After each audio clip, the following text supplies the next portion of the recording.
Here we have section 27 from Caesar's De Bello Gallico, book 4. And Caesar has just turned the tide of the battle here and defeated the Britons who were trying to prevent them from landing in Britain.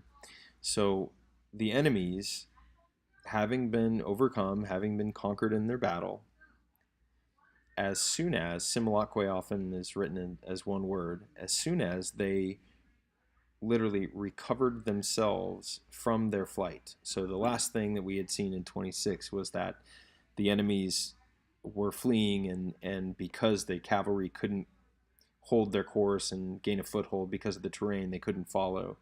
The enemies had fled away. And so as soon as they stopped fleeing, as soon as they recovered themselves from their flight, immediately to Caesar, ambassadors concerning peace they sent. So they sent ambassadors for peace to Caesar.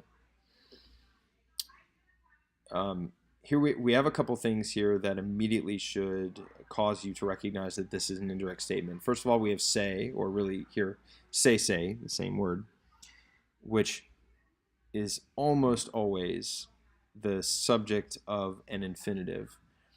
The other thing here is daturos, and we almost always, again, don't have the future active participle. This is almost always the future active infinitive. Same thing with facturos here. And so then polliciti sunt is your head verb. So they promised that so there's the subject of your infinitive. So they, the enemy, promised that they would give hostages.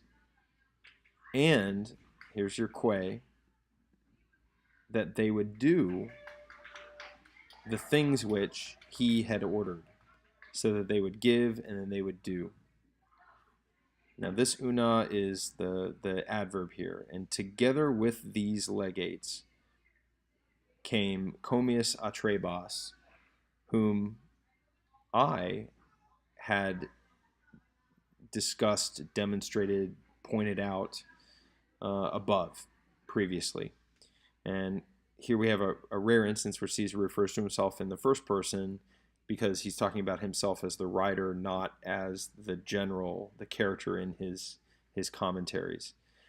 So Comius Atrebas came along with the legates, whom I, Caesar the author, had demonstrated or described above, having been sent to Britain by Caesar. This man, having left his ship,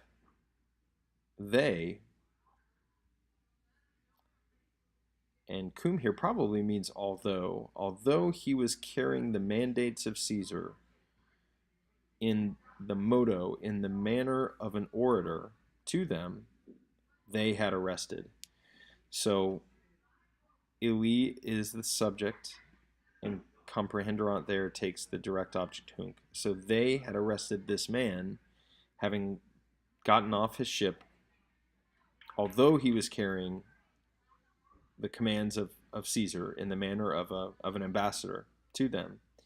And they had thrown him into chains, so they had put him in prison.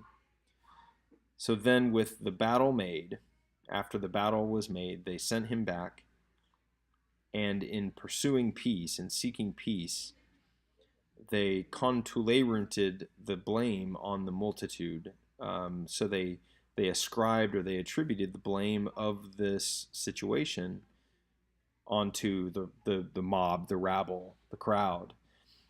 And because of their imprudence, because of their lack of judgment, they asked, or they begged really probably, that this be forgiven, that it be forgiven.